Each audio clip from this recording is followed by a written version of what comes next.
Problem काय आहे तो मार्केटिंगचा सगळ्यात मोठा प्रॉब्लेम. कुठलाही व्यवसाय जेव्हा बंद पडतो, हा का बंद पडतो, तर जी प्रॉडक्ट किंवा जी वस्तू तयार होते ती विकली जात नाही, विक्रीचं व्यवस्थापन फसतं आणि तो व्यवसाय बंद होतो.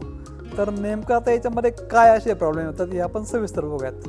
तर जेव्हा आपण कुठला लाकडी घाणा व्यवसाय सुरू करतो, याच्यामध्ये आपण ज्यावेळेस प्रोसेस करतो त्यावेळेस आपल्याला 2 पार्ट मिळतात. एक तर आपल्याला ऑइल मिळतं, जो आपला मेन बेस किंवा महत्त्वाचा जो प्रोडक्ट आहे तो ऑइल एक्स्ट्रॅक्ट, आणि त्याच्यावर आपला एक बाय प्रॉडक्ट मिळतो तो खल किंवा पेंड म्हणूयात आपण त्याला, किंवा खल म्हणूयात, कारण तेल काढल्यानंतर जो चौथा शिल्लक राहतो त्याला आपण एकतर पेंड म्हणतो किंवा खल म्हणतो. तर ही खल आपल्याला मिळते आणि ऑइल मिळतं. तर याचं आपण मगाशीच पाहिलं सीड वाईज. शेंगदाणा बघितलं तर 40% तेल मिळालं, 60% आपल्याला त्याची पेंड किंवा खल मिळते. मोहरीचं बघितलं 30% तेल मिळालं तर 70% खल मिळते.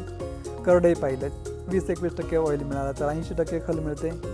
सूर्यफूल पाहिलं 30% तेल मिळालं तर 70% खल मिळतं. तर ह्या ज्या खली आहेत यांचं मार्केटिंग आणि ऑइलचं मार्केटिंग, ह्या दोघांचंही जर मार्केटिंग आपल्याला व्यवस्थित पद्धतीने करता आलं तर आपला व्यवसाय कधीही बंद पडणार नाही, याची मी शाश्वती देतो.